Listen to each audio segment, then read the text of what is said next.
Of course, Nietzsche wasn't first to the death of God. Of course, the statement's made by Hegel. And what Hegel means, essentially, is for Hegel, the three important forms whereby man's essence, self, spirit are made manifest are one, religion, two, art, three, philosophy. Hegel's criticism of orthodox religion, or one of the strands of it, is its requirement for representations.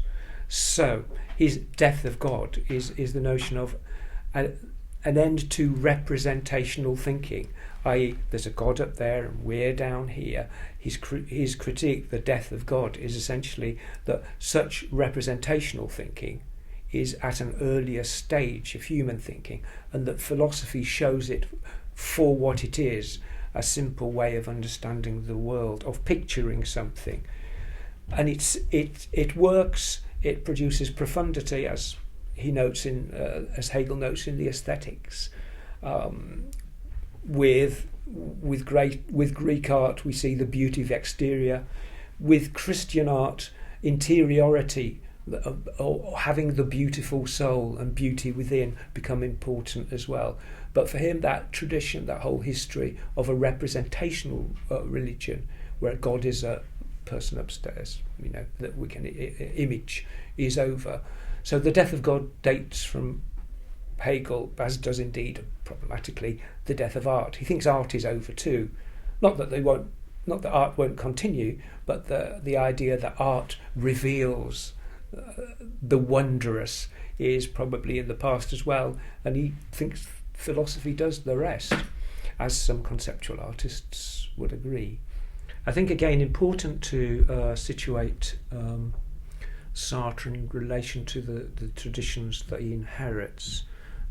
Nietzsche is a central influence, but culturally, the big influence recognised by everyone from T.S. Eliot to Sartre himself, who writes about him, is Baudelaire. Baudelaire, in Flowers of Evil, turns upside down the conventional morality. As a writer and a critic, there's probably no one more responsible for the subsequent changes in the arts than Baudelaire. The symbolists and etc. These are all the people that are influencing Sartre.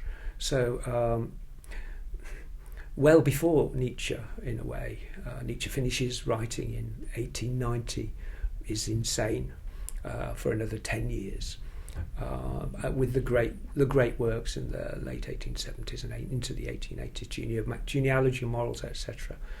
Those are powerful, and those too transform Europe.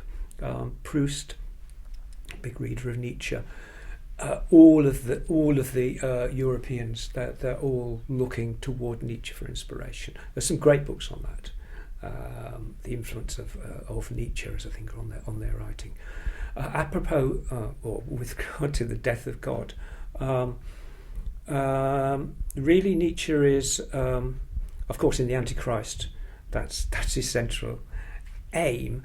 But many Nietzsche scholars have pointed out that that's really an attack on St. Paul and the Pauline tradition of Christianity, rather than a straightforward death of God piece, or no, straightforward attack on Jesus, who I think, and this is, as I say, some impressive Nietzschean scholars, who they regard him as a bit of Nietzsche regards him as a bit of a well-meaning hippie. Just that. It's the systematic theology that comes out of Paul. And remember that Nietzsche's father, this is a German pietist Protestant tradition, particularly influenced by St. Augustine. And that tradition is the one that he's going against. Some have argued, MacIntyre for instance, that the other tradition that comes through Aquinas is a much more productive one, insofar as Aquinas corrects a lot of the problems that are inherent in Augustine. But Augustine has a very particular place in French history and French thought, insofar as right through from the 18th century and the Jansenists, followers of Jansen, who are very strict, Augustinian sect. In Germany the same, the Augustinian tradition, very strict.